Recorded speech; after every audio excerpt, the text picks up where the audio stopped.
본 강의에서는 IoT, 사물 인터넷 네트워크에 대해서 공부를 하겠습니다. IoT 네트워크를 구성하는 기본적인 노드는 스마트 디바이스가 될 수 있습니다. 스마트 디바이스의 기본적인 정의를 소개를 하고 스마트 디바이스가 갖추어야 하는 기본적인 구성 요소 3가지를 설명을 드리겠습니다. 이러한 스마트 디바이스는 외부로부터 센서 정보를 받아들일 수 있습니다. 센서 정보를 받아들인 스마트 디바이스는 네트워크를 통해서 다른 기기와 연결될 수 있습니다. 이러한 개념은 사물 인터넷, 인터넷 오브 띵즈라고 부를 수 있습니다.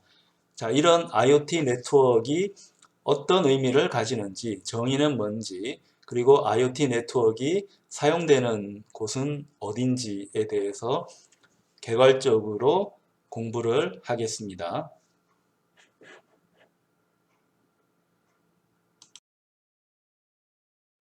스마트 디바이스에 대해서 알아보도록 하겠습니다. 스마트 디바이스라는 개념은 우리에게는 굉장히 익숙한 개념입니다. 왜냐하면 우리가 항시 가지고 다니고 항시 쓰는 스마트폰이 스마트 디바이스의 대표적인 예이기 때문입니다.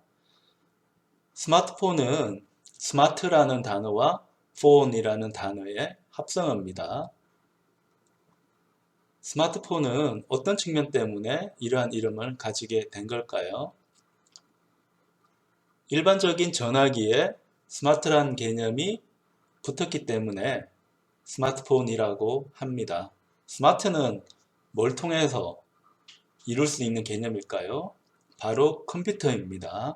컴퓨터라고 하는 장치를 전화기라는 제품과 붙이게 되니까 새로운 응용, 새로운 부가가치를 지닌 새로운 제품이 나오게 됐습니다. 그걸 우리가 스마트폰이라고 이름을 붙입니다.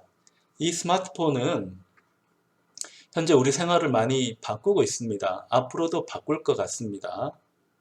우리가 전화기를 가지고 다닌다는 생각을 했지만 다니면서 컴퓨터를 하고 네트워크에 접속을 한다는 생각은 잘하지 못했는데, 자, 이런 우리가 몰랐던 욕구를 발견하게 해준 놀라운 제품이 스마트폰입니다. 벌써 이런 제품이 나온 지도 한참 됐네요. 자, 이런 스마트폰이 인기를 얻다 보니까 스마트 기능이 없는 제품에도 스마트폰과 같은 혁신을 가해줄 수가 있습니다. 자, 그래서 나온 개념이 스마트 디바이스라고 생각하면 되겠습니다. 자, 이 스마트 디바이스는 전자제품입니다. 일렉트로닉 디바이스라고 하는 전자제품이 되는데 일반적인 전자제품하고는 좀 다릅니다. 자, 스마트라는 개념이 있어야 되기 때문에 이 제품에는 컴퓨터 기능이 들어가야 됩니다. 컴퓨터 기능만 단순히 넣었다고 해서 스마트 디바이스가 되는 건 아닙니다. 어떤 게 필요해요? 반드시 네트워크에 붙어줘야 됩니다. 자, 이제 제품들은 자기 혼자만 어떤 응용을 지향하는 그런 경우는 별로 없어졌습니다. 우리가 필요한 정보는 네트워크 서버, 더 큰 용량을 가진 서버 쪽에 있습니다. 아니면 제3자에게 있을 수도 있고요. 자, 나 혼자 정보를 가지고 있는 걸로는 규모가 큰 응용을 만들어낼 수가 없습니다. 다른 사람이 필요합니다. 다른 네트워크가 필요합니다. 어떻게 할까요? 스마트 디바이스라는 개념을 통해서 가능해집니다. 자, 그래서 이쪽 그림을 보면 굉장히 다양한 부착형 스마트 기기인 웨어러블이 있습니다. 웨어러블. 젊은 친구들은 많이 사용하고 있죠. 자, 이걸 통해서 우리가 예전에 가지지 못했던 새로운 응용을 만들어낼 수가 있습니다. 우리가 걸어 다니면서 건강을 챙기고는 싶은데 챙길 방법을 알지 못했습니다. 누가 나한테 알람을 주면 전화기를 꺼내서 봤는데 웨어러블이 있으면 더 편하게 손목 시계에 정보가 나타나기 때문에 그걸 통해서 내가 원하는 재미난 기능들을 편하게 즐길 수가 있습니다. 자, 이런 것처럼 스마트 디바이스는 현대 시대에 굉장히 중요한 개념이라고 볼 수가 있습니다. 하지만 다른 측면도 볼 필요가 있어요. 스마트폰은 정말 굉장한 성공을 거뒀고요. 지금은 시장이 그렇게 커지진 않지만 정체 상태인 것 같은데요. 하지만 굉장히 빠르게 성장을 했기 때문에 지금 좀 정체된 느낌이고요. 시장 자체로만 보면 전자제품 중에서는 굉장히 큰 시장입니다. 애플만 보더라도 아이폰 매출만으로 삼성전자 이상의 매출을 만들어내고 있습니다. 굉장히 큰 시장이 스마트폰 시장이라고 볼 수 있습니다. 하지만 스마트 디바이스 관점으로 보면 이런 큰 시장을 가진 거는 스마트폰이 거의 예외적으로 가지고 있는 거고, 스마트 디바이스 자체는 그렇게 활성화가 되고 있지는 못합니다. 자, 모든 제품에 스마트 기능을 넣게 되면 성공하리라고 생각을 했는데요. 손목시계에 스마트 기능을 넣으면 웨어러블 와치가 되는 것처럼 굉장히 재미난 기능이라고 생각을 했는데, 실제로는 부가가치를 만들어 줘야 됩니다. 자, 웨어러블을 내가 끼고 다닐 때 얻을 수 있는, 내가 실감할 수 있는 그런 새로운 가치가 그렇게 보이지 않습니다. 자, 우리가 스마트 디바이스라는 개념을 온갖 가지 제품에 집어넣을 수 있는 준비는 다 됐지만, 집어넣으면 뭐합니까? 이 기계는 팔려야 됩니다. 시장은 냉혹합니다. 100만 원 이상의 돈을 지불을 했는데 그만한 가치를 얻을 수 없다고 하면 일부 마니아 계층을 제외하고는 물건이 팔릴 가능성은 거의 없습니다. 그래서 이런 부분에 ICT, 정보통신 기술을 전공하는 엔지니어의 감성이 필요합니다. 자, 우리가 기술을 알고 시장을 안다고 하면 남들보다 먼저 일반 사람이 인지하지 못하는 그 필요성을 먼저 인지해서 새로운 제품에 대한 개념을 만들어내고 분위기를 그쪽으로 이끌어갈 수 있습니다. 그래서 여러분과 같은 정보통신 분야의 엔지니어가 정말 필요합니다. 4차 산업혁명에 대해서 알아보도록 하겠습니다. 언론에 많이 등장하는 단어가 4차 산업혁명이기 때문에 조금 식상한 감은 있습니다. 하지만 기술 트렌드를 알아야 되는 우리 입장에서는 4차 산업혁명이라는 개념 반드시 알아야 됩니다. 자, 그러면 혁명이란 단어부터 한번 알아보도록 합시다. 자, 혁명이란 말을 쓰려면 예전에 있던 진부한 거를 때려 부셔야 됩니다. 자, 그런 걸 우리가 혁명이라고 부르는데, 자, 그러면 1차부터 3차까지 있었으니까 4차 산업혁명이 있었잖아요. 자, 그러면 1차 산업혁명부터 한번 알아보도록 합시다. 1차 산업혁명은 당연히 전기기관을 이용한 자동화를 추구했던 영국에서 일어난 산업혁명이 1차 산업혁명이라고 볼 수 있습니다. 자, 우리가 전력의 단위로 쓰는 와트, 영국 사람인 제임스 와트가 전기기관의 최초 발명자는 아니지만 전기기관을 굉장히 혁신적으로 개선을 했습니다. 그래서 발명을 내놓게 되고 이 발명을 통해서 전기를 사용하는 엔진, 전기기관을 이용한 사람의 힘, 가축의 힘을 의지하지 않고도 제품을 구동을 해낼 수 있는 새로운 혁명이 도래하게 됩니다. 이걸 우리가 1차 산업혁명이라고 하고요.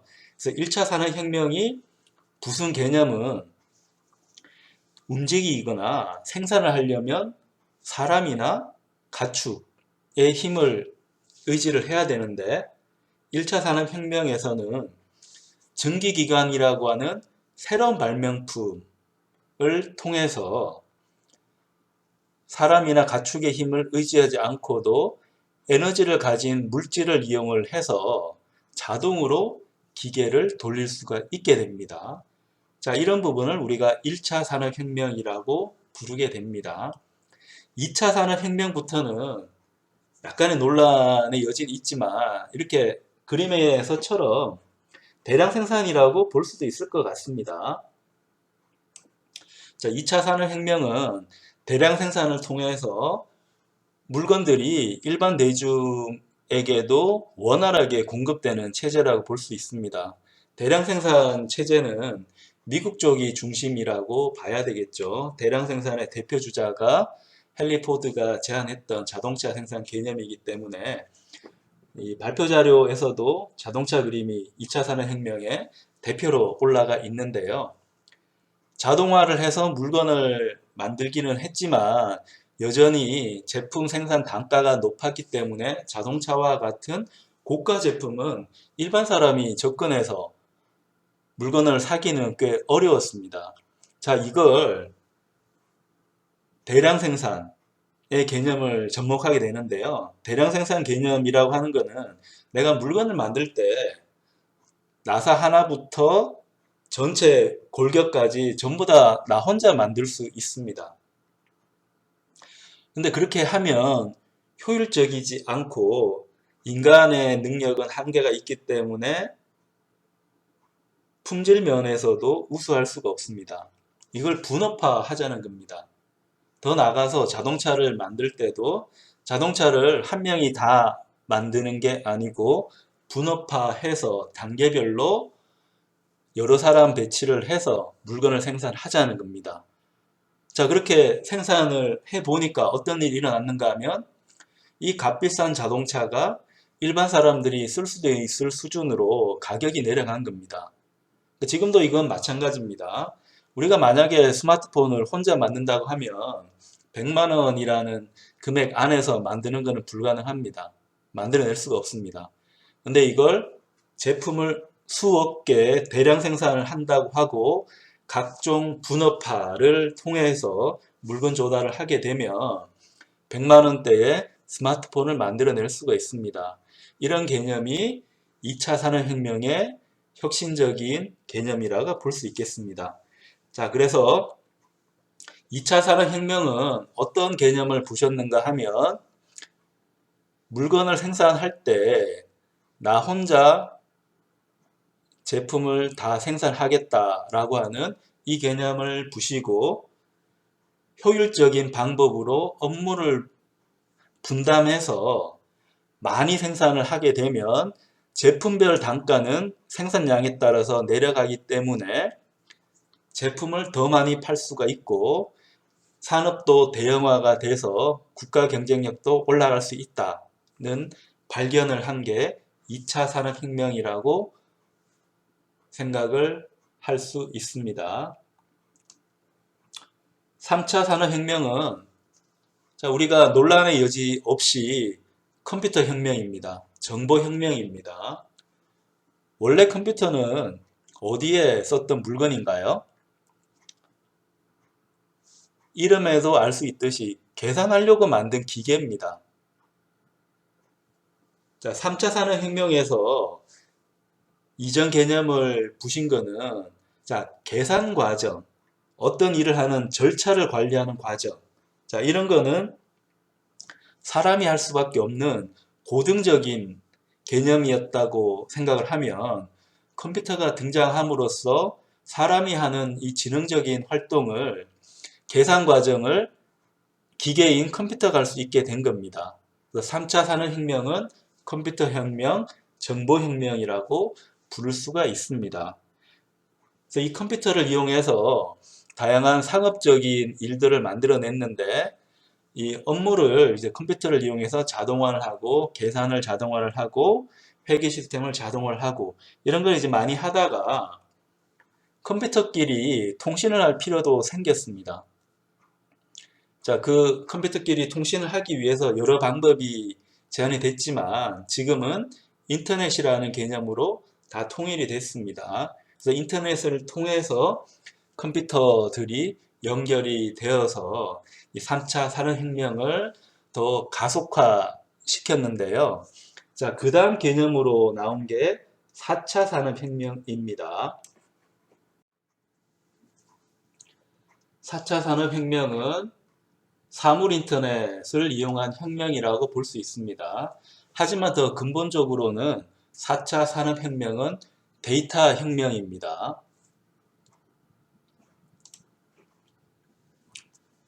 자, 이 데이터라는 말은 우리가 흔히 쓰는 말입니다. 원래 뜻은 영어기는 하지만 이 데이터라는 말은 자료라는 뜻입니다. 4차 산업혁명 이전에 자료가 없었나요? 당연히 있었죠. 자, 자료가 있긴 했는데 이 방대한 자료를 관리하고 제어할 효과적인 도구를 만들어내지 못했습니다. 그래서 우리가 보통 공부를 할 때 이 데이터라는 말하고 대비되는 개념으로 이 정보라는 말, information이라는 말을 사용을 합니다. 이 데이터 중에서 의미 있는 내용들을 체계적으로 모아서 값어치 있게 만든 거를 information, 정보라고 이름을 붙입니다. 데이터와 information은 비슷한 말이지만 분명히 다른 뉘앙스를 가지고 있습니다. 자, 근데 데이터에서 information을 뽑아내는 일은 누가 했을까요? 사람의 고도의 지능이 필요한 일이잖아요. 그래서 이건 사람이 하는 일입니다. 컴퓨터 기능이 아무리 올라가더라도 데이터에서 인포메이션을 만들어내는 일을 제대로 할 수 없다고 생각을 하고 이전까지 작업을 해왔다고 하면 지금은 세상이 달라지고 있습니다. 컴퓨터의 능력이 빠르게 올라가고 있고 이 컴퓨터들은 네트워크로 다 연결이 되어져 있는 상태입니다. 요즘 나오는 컴퓨터는 개별적으로 동작하는 경우는 거의 없다고 봐야겠죠. 네트워크로 연결되어져 있고 이 네트워크는 말할 필요 없이 인터넷으로 다 연결이 되어져 있습니다. 여러분이 사용하는 스마트폰도 네트워크로 연결되어져 있는데 그 네트워크는 다 인터넷이라고 하는 네트워크가 되겠습니다. 자, 그러면 이 데이터를 내가 가공을 해줘야 되는데 데이터 가공할 때 컴퓨터를 활용할 수 있다고 하면 새로운 세상이 열릴 수가 있겠죠. 자, 그래서 등장한 개념이 AI라고 하는 개념입니다. 자, 데이터에서 인포메이션을 뽑아내기 위한 체계적인 절차가 필요한데 그게 인공지능이라고 하는 개념입니다. 인공지능은 예전부터 많이 연구를 해왔지만 지금 현재 이 하드웨어와 네트워크 능력으로 인해서 인공지능을 실제 구현할 수 있는 그런 능력을 우리가 가지게 된 겁니다. 그래서 활발하게 연구가 일어나고 있고요.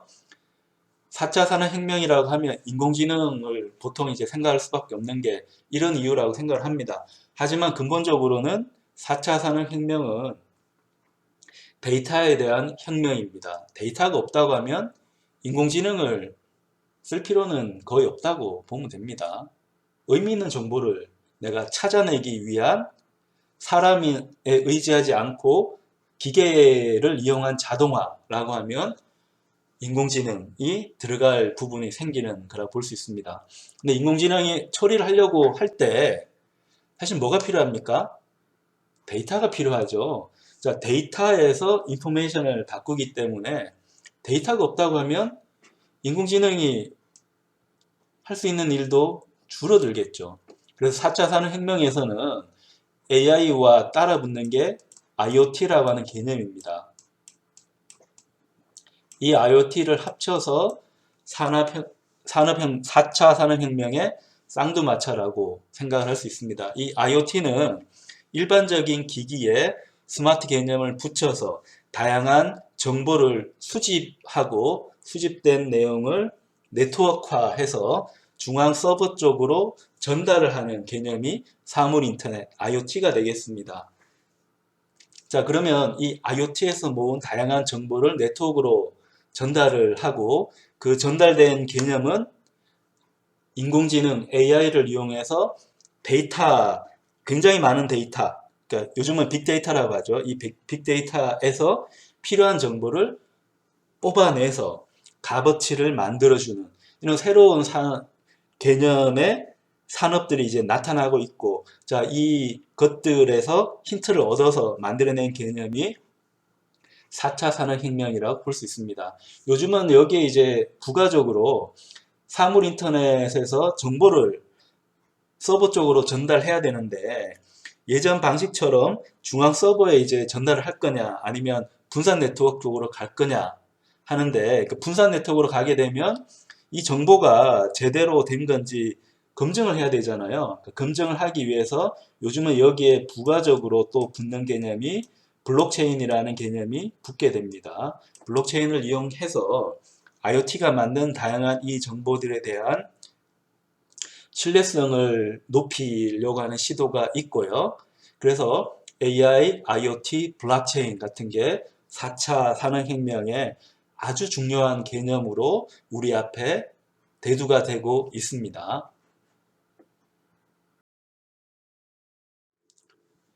스마트 디바이스의 중요한 구성 요소 3가지에 대해서 알아보도록 하겠습니다.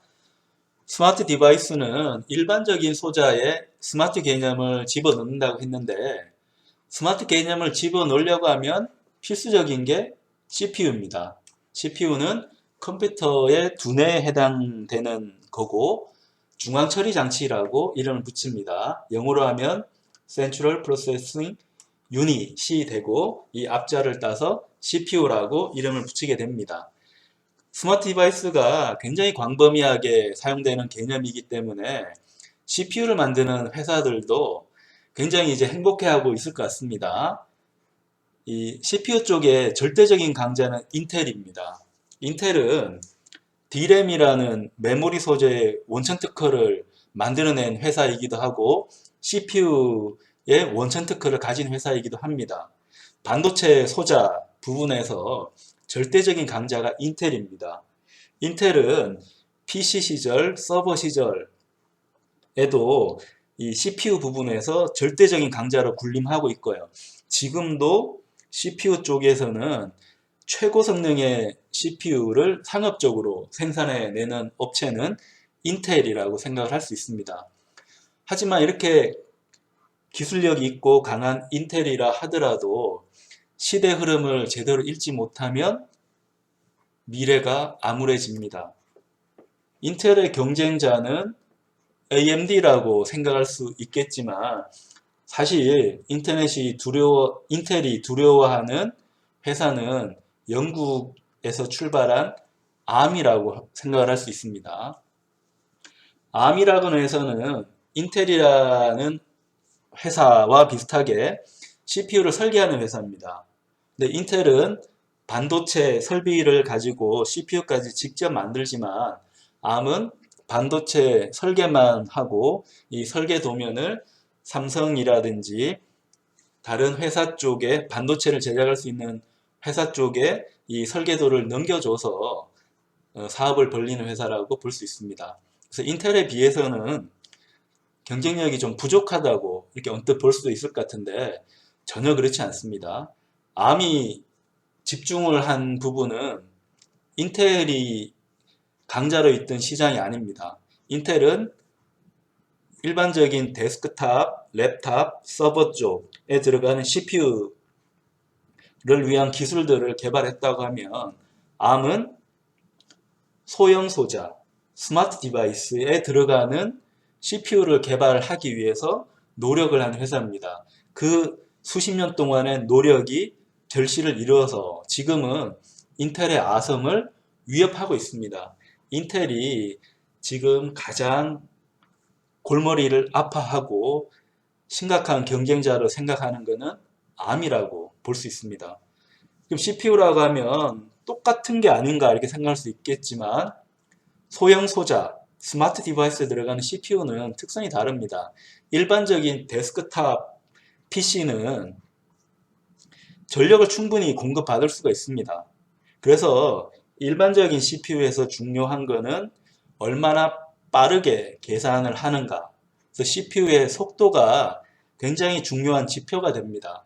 근데 ARM이 있는 이런 모바일과 같은 이동형 시장에서는 전력을 충분히 공급받을 수가 없습니다. 그래서 계산 속도도 중요하지만 전력을 얼마나 적게 소비하면서도 동일한 계산을 하는가 하는 특성이 중요해졌고요. 암이라고 하는 부분은 인텔이 놓치고 있던 이 시장을 지속적으로 공부하고 연구해서 새로운 결과물들을 내놓고 있습니다. 그러니까 그러다 보니까 요즘 나오는 이 스마트폰의 CPU는 거의 예외 없이 다 ARM CPU를 가지고 있죠. 인텔이 얼마 전까지는 돈을 뿌리면서 스마트폰용 CPU 점유율을 높이려고 노력은 했지만 지금은 이 시장에서 철수를 한 상태입니다. 자, 이 CPU가 있으면 반드시 뭐가 필요하나요? 운영체제라고 하는 OS가 필요합니다. 이 OS는 Operating System의 약자입니다. 그러니까 OS라고 하는 건 운영체제인데 뭘 운영하는가 하면 당연히 컴퓨터 하드웨어를 운영하게 되겠죠. 컴퓨터 하드웨어를 어떻게 효과적으로 운영하는가. 자, 그걸 다루는 절차를 소프트웨어라고 하는데 특히 하드웨어를 제어하는 소프트웨어이기 때문에 시스템 소프트웨어라는 이름을 붙입니다. 이 시스템 소프트웨어 중에서 가장 대표적인 예가 운영체제라고 생각할 수 있습니다. 자, 그래서 CPU가 들어가면 반드시 뭐가 들어가나요? OS가 들어갑니다. OS가 있어야지 CPU를 효과적으로 사용할 수 있습니다. 굉장히 뛰어난 프로그래머라고 하면 ARM이나 인텔이 만든 CPU의 규격을 이용해서 효과적으로 프로그래밍을 하는 방법을 찾아낼 수 있을지도 모릅니다. 하지만 이건 보통 프로그래머가 할 수는 없습니다. 전문가의 도움을 받아야 되고 전문가들이 이 CPU를 효과적으로 사용할 수 있게 하고 메모리 영역을 효과적으로 만들어 효과적으로 활용할 수 있도록 해주고 있습니다. 자, 이런 기능을 담당하는 시스템 소프트웨어를 운영체제라고 하고 있고요.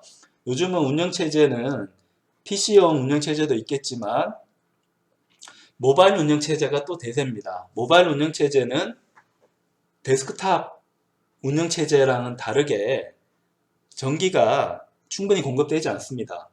그 다음에 작은 크기의 디바이스들이 올라가기 때문에 메모리도 아주 크게 키우기가 어렵습니다.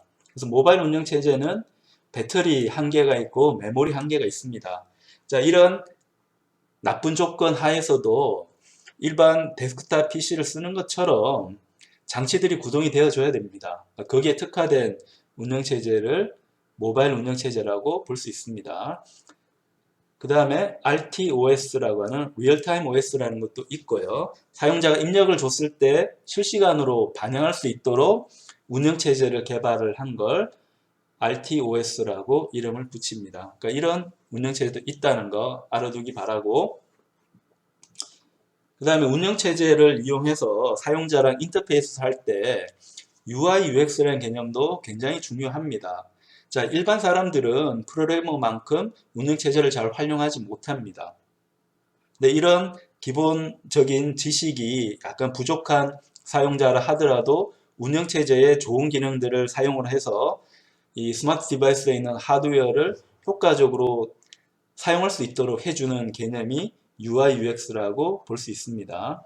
마지막으로 네트워크 기능입니다. I/O 인터페이스라는 게 중요한데, 자, 스마트 디바이스는 자기 혼자 존재하는 장치가 아닙니다. 반드시 외부랑 연결되어 줘야 되고요. 자, 그렇게 하다 보니까 이런 장치들 간의 연결은 네트워크라는 이름을 붙입니다. 네트워크를 붙여서 여러 장치들이 서로 정보를 주고받을 수가 있습니다. 근데 이런 정보를 주고받아야 되는 대표적인 이유는 센서 정보 때문에 그렇습니다. 센서로 수집한 다양한 정보, 이 빅데이터 정보를 서버 쪽으로 중앙으로 혹은 허브 쪽으로 연결을 해줘야 되는데 어떻게 연결할 건가를 결정하는 게 I/O 인터페이스 네트워크이라고 생각하면 됩니다. 스마트 디바이스에서는 기본적으로 블루투스를 많이 사용하고 있습니다. 이 블루투스는 저전력이면서 저가의 통신 장치가 됩니다. 그래서 약 8개 정도의 장치들이 하나의 네트워크를 이루면서 효과적으로 정보를 교환할 수 있습니다. 그래서 스마트 디바이스의 기본적인 인풋 아웃풋 인터페이스는 블루투스라고 생각을 하면 되겠습니다.